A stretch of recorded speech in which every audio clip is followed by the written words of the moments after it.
অথচ আল্লাহ রাসূল সাল্লাল্লাহু আলাইহি ওয়াসাল্লাম হাদিসের মধ্যে বলে দিচ্ছেন যে যে ব্যক্তি ঘরে প্রবেশ করবে সালাম দিয়ে সে আল্লাহর জিম্মায় চলে যাবে, আল্লাহ রাব্বুল আলামিন তার জন্য যথেষ্ট হয়ে যাবেন এবং আল্লাহ তাআলা তাকে সংরক্ষণ করবেন। বুঝতে পেরেছেন? তাহলে খুব ভালো করে খেয়াল করুন, ঘরে যখন প্রবেশ করবেন সালাম দিয়ে প্রবেশ করবেন। ঘরে মানুষ থাকুক বা না থাকুক, সহজ পয়েন্ট বললাম কিনা? এর চেয়ে সহজ পয়েন্ট আর ব্লাস, এটাকে ফ্রি পয়েন্ট বলা যেতে পারে। মানে ঘরে তো প্রবেশ করতে সালাম দিতে টাকারও প্রয়োজন নেই, কষ্টও নেই, কিচ্ছু নেই।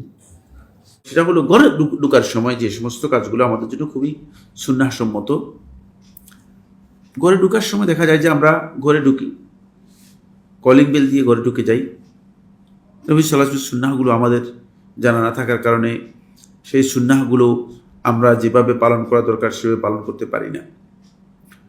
ঘরে ঢুকার ক্ষেত্রে সুন্নাহর অনেকগুলো দিক নির্দেশনা রয়েছে। প্রথম হচ্ছে ঘরে ঢুকার সময় বিসমিল্লাহ বলে ঘরে ঢুকা। দ্বিতীয়ত হচ্ছে ঘরে ঢুকার সময় আল্লাহ তাআলা যে জিকির রাসূলুল্লাহ সাল্লাল্লাহু আলাইহি ওয়াসাল্লাম বলেছেন সেই জিকির করা, এবং সালাম দিয়ে ঘরে ঢুকা। সালাম দিয়ে ঘরে ঢুকা, আপনি যখন ঘরে ঢুকবেন তখন সালাম দিয়ে আপনি ঘরে ঢুকার জন্য চেষ্টা করবেন। তা যদি আপনি ঘরে ঢুকেন সালাম দিয়ে, তাহলে আপনি যতক্ষণ পর্যন্ত ঘরে থাকবেন ততক্ষণ পর্যন্ত আপনি আল্লাহ তাআলার দমান, আল্লাহ রাব্বুল আলামিনের নিরাপত্তার মধ্যে থাকবেন। আল্লাহর পক্ষ থেকে নিরাপত্তা আপনি লাভ করতে পারবেন। সুতরাং মানে এই সুন্নাহটুকু দেখা যাচ্ছে যে আমাদের অনেকেরই মানে প্র্যাকটিসের মধ্যে নেই, এবং তিনি ঘরে প্রবেশ করে থাকেন, তার কাছে সুন্নাহগুলো না থাকার কারণে তিনি এই সুন্নাহর অনুসরণ করতে পারেন না। জাবির ইবনে আবদিল্লাহ রাদিয়াল্লাহু বর্ণনা করেন, তিনি বলেন রাসূলুল্লাহ সাল্লাল্লাহু আলাইহি ওয়াসাল্লাম ইরশাদ করেছেন, ইজা দাখালা রাজুলু বাইতাহু, যখন কোনো ব্যক্তি তার ঘরে প্রবেশ করবে, ফাযাকারাল্লাহ ইনদা দুখুলিহি, এবং আল্লাহ রাব্বুল আলামিনের জিকির করবে। এখানে আল্লাহ তাআলা জিকির বলতে এখানে বিসমিল্লাহকে বোঝানো হয়েছে। মানে সর্বনিম্ন জিকির হচ্ছে বিসমিল্লাহ, মানে আল্লাহ তাআলার নাম উচ্চারণ করা। অন্তত বিসমিল্লাহ কি করবেন, সেখানে বলবেন বিসমিল্লাহ বলে ঢুকবেন। শুধু বিসমিল্লাহ, বিসমিল্লাহির রহমানির রহিম নয়, শুধু বিসমিল্লাহ এটা বলে ঢুকবেন।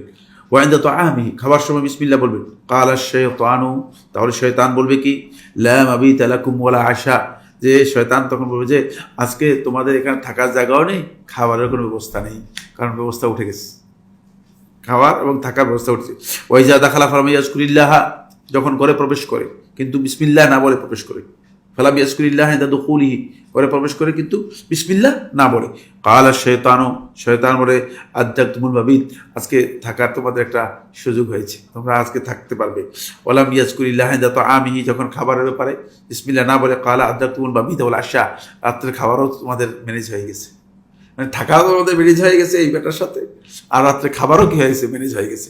অর্থাৎ শয়তান রাত্রে খাবারও নিশ্চিত করেছে। সুতরাং এটি অত্যন্ত সূত্রই মুসলিমের হাদিস 5262 নম্বর হাদিস, 5262 নম্বর হাদিস।